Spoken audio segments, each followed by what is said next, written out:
अपने live in partner Shraddha Walker का कातिल आफताब अमीन पूनावाला ने बेहद शातिर तरीके से खुद को लंबे समय तक बचाए रखा, लेकिन उसके पकड़े जाने की कहानी भी बेहद दिलचस्प और हैरान कर देने वाली है। आफताब शुरू से ही दिल्ली और मुंबई पुलिस को गुमराह करता रहा, लेकिन पूछताछ के दौरान अपने ही बुने जाल में वो फंसता चला गया।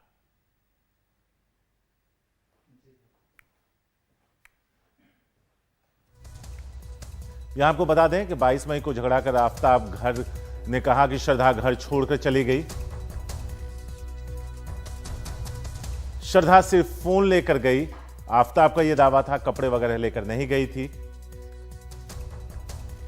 लेकिन इन सब के बीच जब पैसे ट्रांसफर हुए, यानी 26 तारीख को करीब 54 से 56 हजार रुपए नेट के जरिए ट्रांसफर किए आफताब ने श्रद्धा के खाते से, तो उससे पूछा गया कि अगर वो 22 को ही चली गई थी तो ये पैसे तुम्हारे खाते में कहां से आए। इसके अलावा वो उसके फोन से लगातार उसके दोस्तों के टच में रहता था और 2 बार ऐसा हुआ कि उसका जो लोकेशन था वो वही था जहां पर वो छतरपुर के इलाके में रहता था।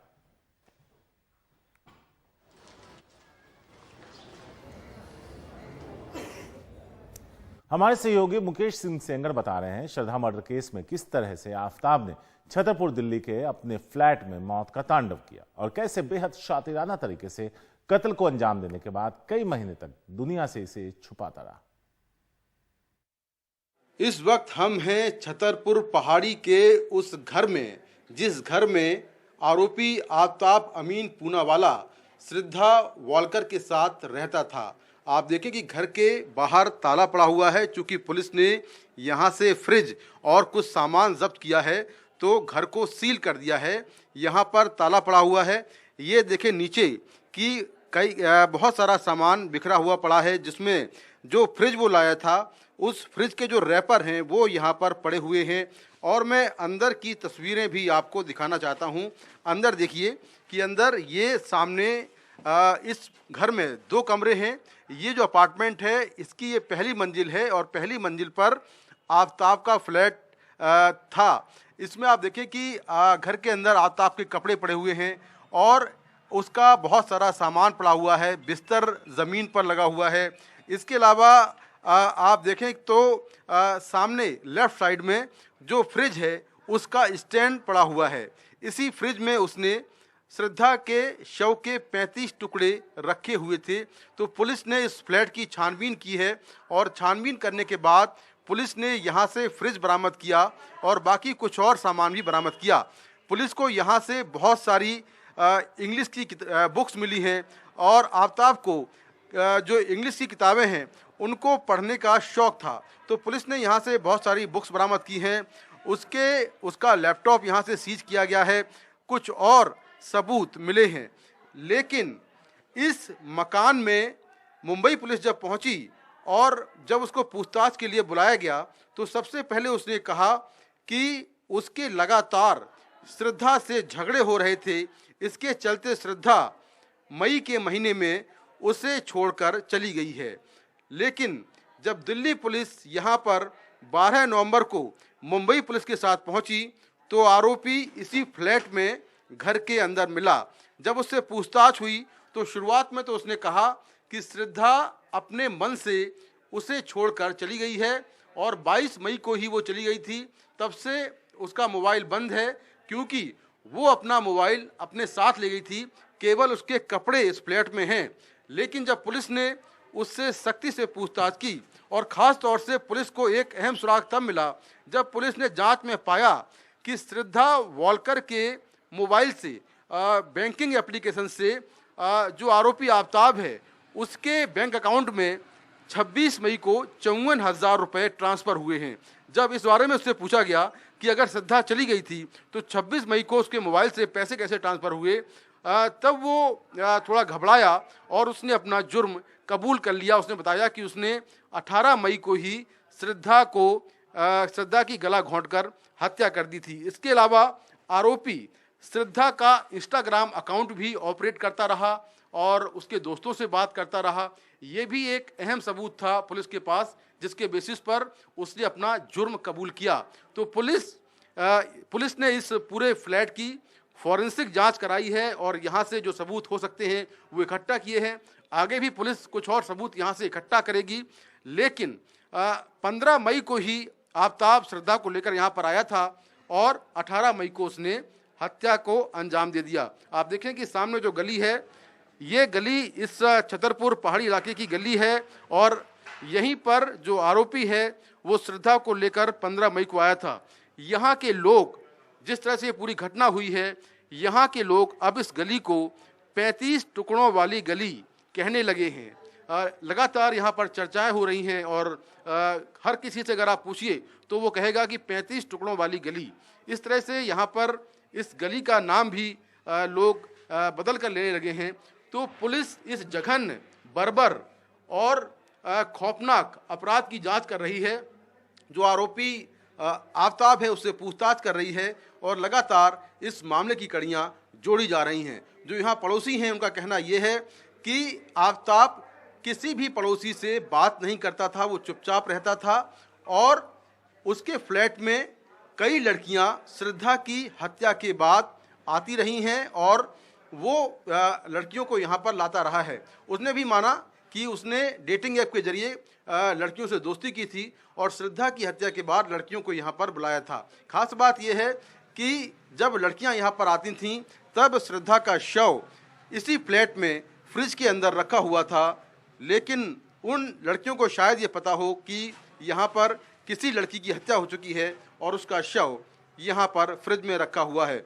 वो हर रोज़ रात 2 बजे निकलता और श्रद्धा के शव के टुकड़ों को मेहरौली के जंगल में फेंक देता। तो पुलिस ने यहाँ से कई अहम सबूत इकट्ठा किए हैं और कुछ और सबूतों की तलाश में पुलिस अब इस फ्लैट की फॉरेंसिक जांच आगे और कराएगी, जिससे हो सकता है कि जो फर्श है उससे कुछ खून के धब्बे मिल जाएं, जो किचन है उससे कुछ खून के धब्बे मिले हैं, जिनकी डीएनए जांच होगी और इस केस में ये अहम सबूत होगा। नई दिल्ली से कैमरामैन सुशील लाठी के साथ मैं मुकेश सिंह, एनडीटीवी इंडिया। आफताब ने जिस क्रूरता के साथ श्रद्धा की हत्या का सबूत मिटाने की कोशिश की, उससे लोग सकते में। मुंबई से सटे वसई में आफताब और श्रद्धा को जानने वाले वारदात पर भरोसा नहीं कर पा रहे। इस बीच 15 दिन पहले अचानक से आफताब के परिवार वाले घर छोड़कर चले गए, जिससे भी हैरानी हुई। सुनील सिंह की रिपोर्ट। श्रद्धा वालकर की हत्या कर उसके शव के 35 टुकड़े करने वाला आफताब मुंबई के करीब वसई का रहने वाला है, लेकिन 15 दिन पहले ही उसके पिता अपना घर खाली कर कहीं और रहने चले गए। आफताब भी घर का सामान ले जाने में हाथ बटाने आया था। 15 दिन बाद आफताब की हैवानियत की खबर सुन यूनिक पार्क के लोग सदमे में हैं। बहुत झटका लगा कि अपना बच्चा होकर के और उसको इतना बड़ा जो ये कांड हुआ, तो एक ऐसा फील नहीं होता कि ऐसा ये कर सकता। यकीन नहीं होता आपको ऐसा हुआ।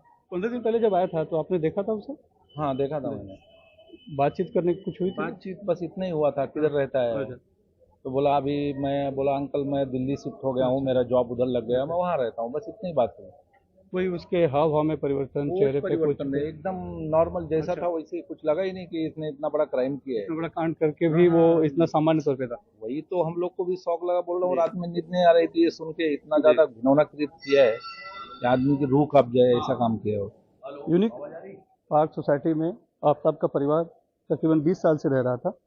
ये बिल्डिंग है और हम अगर यहाँ पर देखेंगे तो 301 जो रूम नंबर है उनमें उनका परिवार यहाँ पर रहता था। ये तीसरी मंजिल पर है अमीन जे पूनावाला। हालांकि जो सोसाइटी के चेयरमैन और सेक्रेटरी हैं वो बता रहे हैं कि अभी 15 दिन पहले ही परिवार ने ये मकान खाली कर दिया था और अब वहाँ पर किराएदार रहते हैं, यानी कि किराएदार को उन्होंने वहाँ रख दिया है। लेकिन अचानक ऐसा क्या हुआ कि 15 दिन पहले मकान उन्होंने खाली कर दिया और वो रहने के लिए कहीं और चले गए। श्रद्धा वालकर का परिवार भी वसई में ही संस्कृति अपार्टमेंट में रहता है, लेकिन उनका घर भी बंद है और बिल्डिंग वालों ने तो चुप्पी साध रखी है। लेकिन श्रद्धा के बचपन के दोस्त लक्ष्मण नाडार ने बताया कि श्रद्धा और आफताब के बीच सब कुछ ठीक नहीं था। एक दिन तो श्रद्धा ने उसे फोन कर मदद के लिए भी बुलाया था। एक बार ऐसा भी झगड़ा हुआ था जब उसने मुझे व्हाट्सएप पे ऐसा मैसेज करके बोला कि प्लीज यहाँ मेरे घर पे आ जा, मुझे बाहर लेके जा, अगर आज रात को मैं इसके साथ घर पे रही तो ये मुझे मार डालेगा। ऐसा भी झगड़ा हुआ है उनके बीच में और हम दोस्तों ने मिलके उसको उसके घर से उस दिन बाहर भी निकाला था और आफताब को वार्निंग भी दी थी कि हम पुलिस के पास जाने वाले हैं, बट उस टाइम पे श्रद्धा के कमिटमेंट्स को या फिर उसके जो बातें थी उसको रिस्पेक्ट करते हुए हमने बोल दिया कि इसको हम पुलिस में नहीं कर रहे, बिकॉज उसने मना किया। श्रद्धा के साथ बीएमएम की पढ़ाई कर चुके रजत शुक्ला ने बताया कि श्रद्धा बहुत ही खुले विचार की थी, इसलिए पिता से उसकी कम बनती थी। आफ्ताब ने इसी बात का फायदा उठाकर ऐसा काम किया जो एक आम इंसान नहीं कर सकता। वो अपने जीवन में बहुत संजीदगी से किसी चीज़ का टेंशन नहीं लेती थी, वो लाइफ को एंजॉय करती थी और जिन लोगों के साथ रहती थी वहाँ खुशहाली होती थी।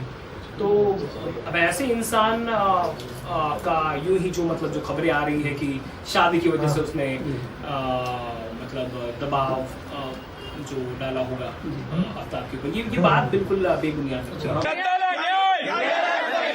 इधर मुंबई में बीजेपी विधायक राम कदम ने आफ्ताब का पुतला जलाकर विरोध प्रदर्शन किया और मामले में लव जिहाद के एंगल से भी जांच की मांग की। वसई से कैमरामैन अल्ताफ के साथ सुनील सिंह, एनडीटीवी इंडिया के लिए।